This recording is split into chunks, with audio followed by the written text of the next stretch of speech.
तिघांपैकी कोणीतरी एकाने यामधली एक चिठ्ठी घ्या. डॉमिनोजचा मनोरा असं लिहिलंय डॉमिनोजचा मनोरा. हा. किती मस्त आहे बघा आजचा खेळ. तुम्हा सगळ्यांना डॉमिनोजचा मनोरा तयार करायचा आहे, तिघांनाही. 8 थर तुमच्या तिघांपैकी जो आधी पूर्ण करेल त्यालाच हा 9वा थर अवधूत तुम्ही द्यायचा. आता बघूया या तिघांपैकी कोण सगळ्यात आधी हा मनोरा पूर्ण करतो. या खेळामध्ये सगळ्यात महत्त्वाची गोष्ट अशी आहे की 8 थर उभे राहतील एवढेच ते डॉमिनोज त्यामध्ये आहेत.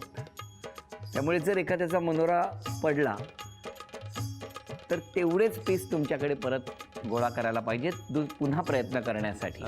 तुमचे आई बाबा कुठे असतात? नागपूर. आई कुठे असते? CBD पुणे. आई पुण्याला आहे, बरोबर.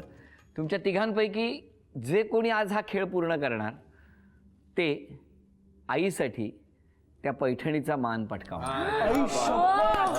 तेव्हा हे आव्हान तुम्हा तिघांनाही आहे. आज या तिघांपैकी आईसाठी पैठणी घेऊन कोण घरी जाणार?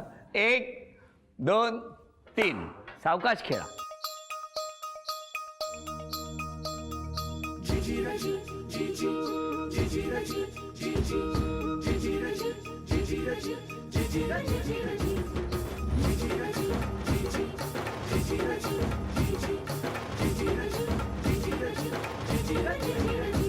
आता थरथरायला लागतंय सगळं.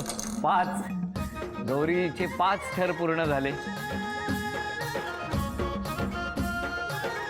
गौरीचा 6 थर म्हणजे 6 थर पूर्ण झाले. जराही घाई करू नका. पैठणी गेली.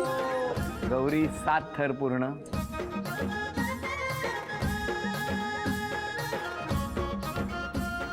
वा गौरी वा. 8 थर गौरीचे पूर्ण झाले. दे गौरीला. आई शाबास. आणि हा एक्का म्हणतात जो 9व्या थराला असतो तो. गौरी अभिनंदन. आता एक सांगतो, याच्यात कोण जिंकलं कोण हरलं हे महत्त्वाचं नसतं. कारण ज्या वेळेला कुणी एक वर चढतो आणि दहीहंडी फोडतो त्यावेळेला सगळ्यांचं लक्ष त्या वरच्या गोविंदाकडे असतं. पण तो खालचा असतो ना तो सुद्धा तितकाच महत्त्वाचा असतो. ज्या क्षणी तो थर कोसळतो तो बिचारा त्या गर्दीत कुठे जातो काहीच कळत नाही. नेमकं असंच काहीसं यामध्ये आहे की कोण जिंकलं हे महत्त्वाचं नाही, तर आम्ही सगळे आहोत. आम्ही या भावनेतूनच कान्हाची निर्मिती झालेली आहे. तेव्हा आता आम्ही सगळे तुम्हाला विनंती करतो की आपला हा कान्हा बघायला लवकरच नजीकच्या चित्रपटगृहात जा आणि भरभरून आशीर्वाद द्या. बरं, तुम्हाला सगळ्यांचं होम मिनिस्टरमध्ये मनापासून स्वागत. आणि या स्वागताबरोबरच एक छोटीशी झी मराठीकडून ही भेट होती. कान्हा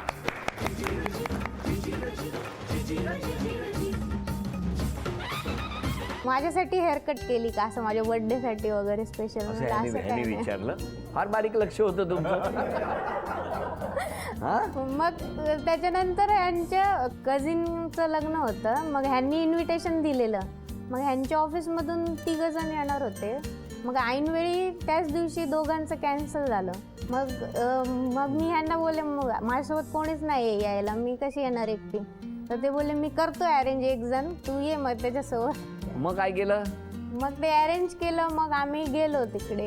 मग ते भेट वगैरे करून दिली सगळ्यांसोबत. पहिल्यांदा मी माझ्या घरात. मग कधी विचारलं त्यांनी तुम्हाला की तुम्ही त्यांना विचारलं? कझिनच्या लग्नाला मी व्हिजिट केल्यानंतर मग दुसऱ्या दिवशी हे सुट्टीवरतीच होते.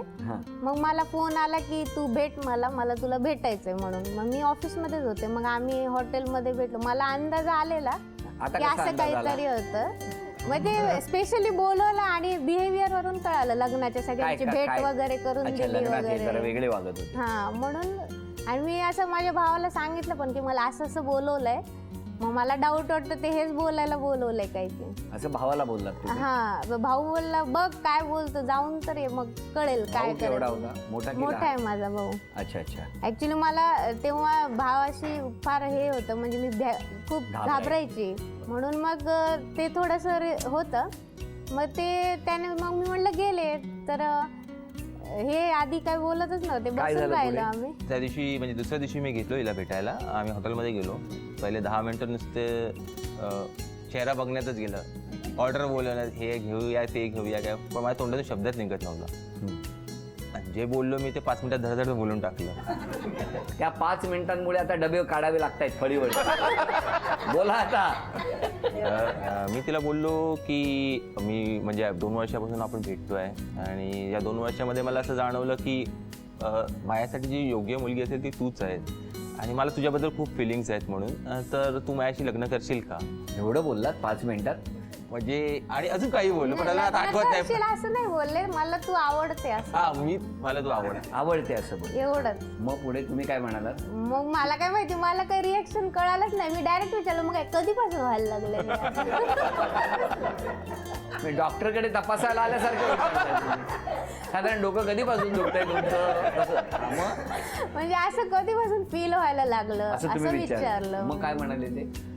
मग त्यांनी सांगितलं मला म्हणजे असं ते SL वरची पिकनिक पासूनच ते तसं वाटायला लागलं. हा वाटायला लागलं. तसं आमची ऑफिसची पण पिकनिक वगैरे गेलेली. मग फायनली होकार कधी मिळाला? मग कसं आलं की तिला मी जेव्हा मी विचारलं प्रपोज केलं त्याच्यानंतर ती काय बोलली नाही आणि त्याच्यानंतर जवळपास 1 महिना तिने माझा फोनच उचलला. अरे अरे अरे व्हेरी बॅड. मग तुम्हाला वाटलं गेले आंबेजोगाई? नाही मी ऑफिस होते. मला वाटलं गेले भरली बॅग निघाली आंबेजोगाई. हा मग असं भावाला पण सांगितलं की असं असं सांगितलं तर थांब तू थोडे दिवस, असं तू काही उत्तर वगैरे काही देऊ नकोस असं वगैरे सांगितलेलं भावाने. हा. मग नंतर असं रूमवरती चालतं ना असं डिस्कशन वगैरे, मग तेव्हा ते सांगितलं चांगलं असेल तर तू विचार कर वगैरे असं. 1 मिनिट. त्या दरम्यान 1 महिन्यात फोन वरती काय रिस्पॉन्स नाही? तुमची परिस्थिती? माझी परिस्थिती खूप तशी हे चांगली नव्हती. माझा कॉमन फ्रेंड आहे तो, आता आलाय तो केतन म्हणून, तर त्याच्याकडून मी खबरी काढत होतो की काय चालू आहे, येते आहे की नाही ऑफिसला, कामात लक्ष आहे की नाही. एवढी काळजी तुम्हाला, हो ना? मग पुढे आणि कशा प्रकारे मी काम करून ऑफिसला पण येत होतो. मग शेवटी या दिसल्याच नाही. दिसायच्या पण अशा बोलायच्या नाहीत. मग नंतर मी असं थोडं थोडं करून बोलायला सुरुवात केली, मग परत पहिल्यासारखी म्हणजे असं. आणि मग नंतर सांगितलं असं थोडं कम्फर्टेबल झाल्यानंतर.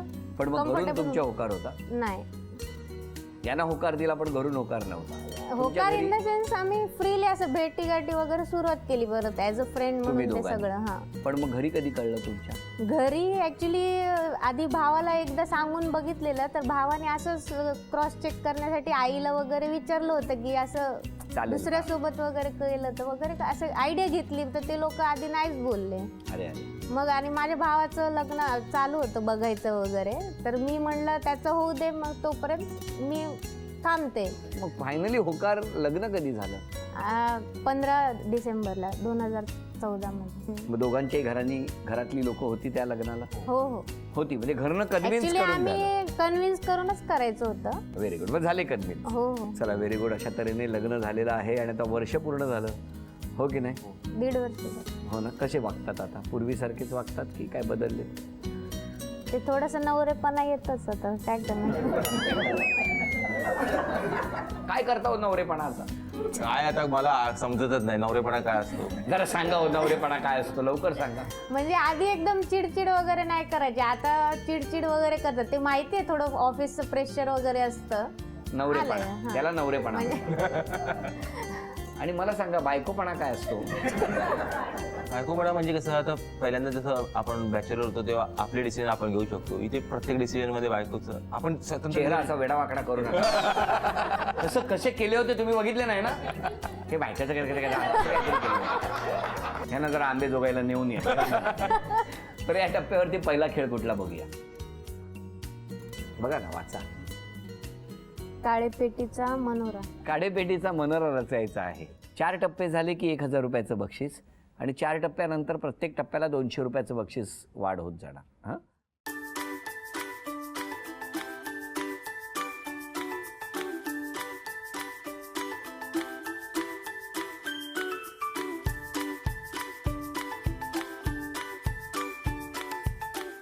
चार. चला 1000 रुपयाचं बक्षीस मिळालं.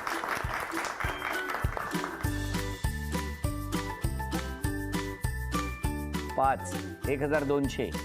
या बाजूला वजन घ्या.